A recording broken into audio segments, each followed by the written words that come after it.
Hola, ¿qué tal?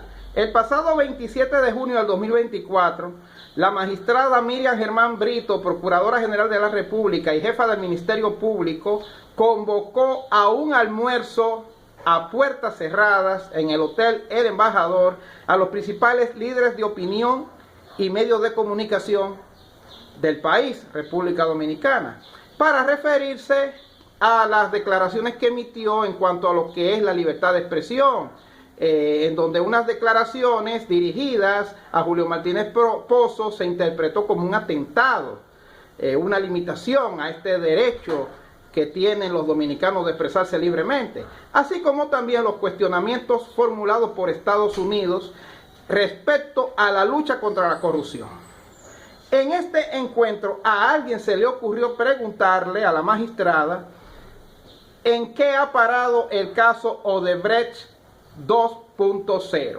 La respuesta que recibió fue que ellos desistieron de ese caso por razones que no pueden ser reveladas, pero que a cambio la Procuraduría General de la República recibirá una cuantiosa suma de dinero o indemnización por el cierre de este caso. Para los que no saben, el caso Odebrecht 2.0 viene del caso Odebrecht, el cual a su vez se origina en la operación Lava Jato de marzo del 2014, iniciada por el magistrado Sergio Moro, encabezada por ese magistrado en Brasil, para perseguir una red de corrupción, tráfico de influencias de la corporación Odebrecht, presidida por Marcelo Odebrecht, con presunta complicidad del Partido de los Trabajadores del Brasil y los presidentes Dilma Rousseff y Luis Ignacio Lula da Silva.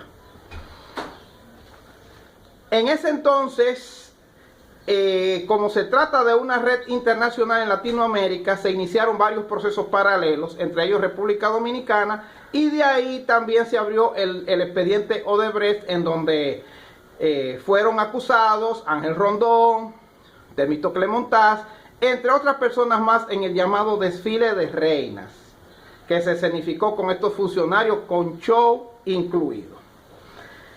El caso Odebrecht 2.0, de acuerdo a lo que en su momento dijo Wilson Camacho en octubre del 2021, él dijo que iban a saltar los obstáculos que sean necesarios para llegar hasta las últimas consecuencias. Este expediente Odebrecht 2.0 era para perseguir los casos que se quedaron por fuera, muy en especial financiamiento de campañas políticas, la construcción de sobreprecio de Punta Catalina, así como también los codinomes. Los codinomes son los receptores de los pagos ilegales efectuados por Odebrecht en República Dominicana. Pues bien,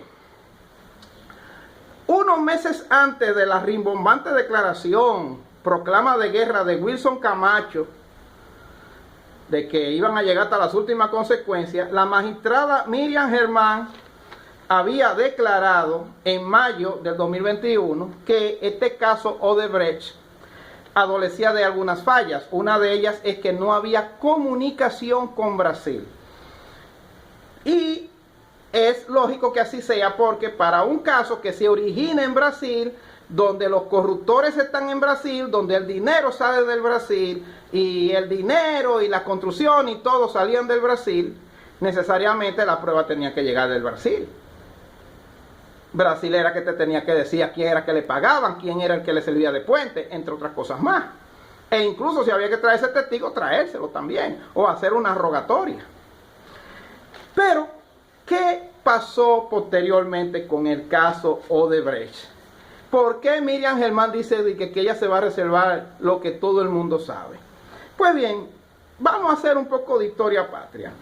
Sucede que el caso Odebrecht, pues si ustedes no lo sabían, fue anulado, fue archivado definitivamente, ya que el 8 de marzo del 2021 Luis Ignacio Lula da Silva, luego de tener más de un año en prisión, el Tribunal Federal Superior de Brasil declaró nulo todo el proceso, todas las sentencias en su contra. Y por tanto, con esta decisión, automáticamente Lula da Silva quedó habilitado para postularse a la presidencia del Brasil para desafiar a Jair Bolsonaro. Posteriormente entonces, en el marco de esta nulidad,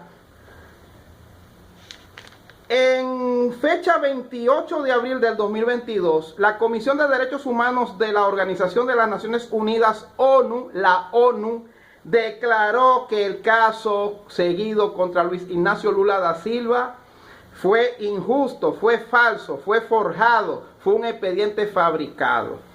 Esto entonces originó una serie de acusaciones contra el juez Sergio Moro, quien fue el que estructuró este expediente, en donde a Sergio Moro se le acusa de haber influido, de haber obligado a personas a declararse culpables y también inventar pruebas y poner que otros testigos, mediante las llamadas delaciones premiadas, testificaran en contra de Lula da Silva. Tiempo después, a los pocos días de que la ONU diera su dictamen, Lula da Silva gana la presidencia de Brasil por tercera vez en las elecciones del 30 de octubre del 2022 frente a Jair Bolsonaro. Ya entonces Lula da Silva, instalado en el poder, entonces el mismo Tribunal Superior Federal de Brasil declaró en 21 de mayo del 2024 la nulidad de todas las condenas que pesan contra Marcelo Odebrecht y la constructora Odebrecht. Es decir, que el caso se fue para el carajo también con Marcelo Odebrecht.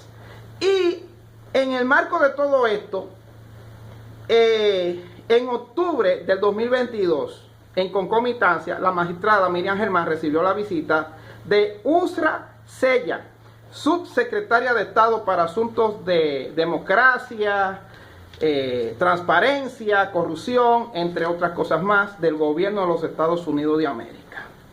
Entonces, ¿qué podemos nosotros sacar de aquí? ¿Qué fue lo que pasó? Sucede que Miriam Germán, al anularse los procesos y ganar Lula da Silva, lógica y elementalmente, influyó para que el caso lo engavetaran, tanto en República Dominicana como en otros países, porque en Panamá también el proceso fue anulado, también fue engavetado, como sucedió aquí. Entonces, también hay que tomar en cuenta de que Brasil hace las funciones de virreinato. Por eso fue que Danilo Medina amarró en Brasil su elección como presidente de la República con el mismo Lula. Entonces, a Lula lo que hicieron fue que lo castigaron, porque el juez Sergio Moro es una persona que es de la confianza de Estados Unidos y él fue el que fabricó e hizo este expediente para castigarlo. ¿Por qué razón? No es porque Odebrecht no sobornara ni hiciera lo que hiciera. Lo que pasa es que Odebrecht y Brasil se metieron en un terreno que es de la exclusividad de los Estados Unidos de América a través de las transnacionales, porque usualmente Estados Unidos, a través de sus empresas transnacionales, sus grandes corporaciones privadas, son las que financian los gobiernos y a cambio son los que reciben la contrata como premio y que le pongan a su gente a guisar en los gobiernos. Entonces, el virreinato de Lula da Silva se metió y se inmiscuyó en cosas que son de Estados Unidos y por eso fue que lo castigaron. Entonces, ahora el caso le dieron para atrás otra vez, porque como Jair Bolsonaro está imponiendo una agenda conservadora en Brasil y el único que podía desalojarlo del poder era el mismo Lula da Silva, entonces hubo que habilitarlo. Y para habilitarlo necesariamente había que clausurar todos estos expedientes en su contra, muy en especial el de Odebrecht. Así de simple, así de sencillo. Entonces, por esa razón es que Miriam, ay, que yo soy Ministerio Público Independiente. Ah, sí, y es fácil ante un lineazo de Brasil y de Estados Unidos. No, señores.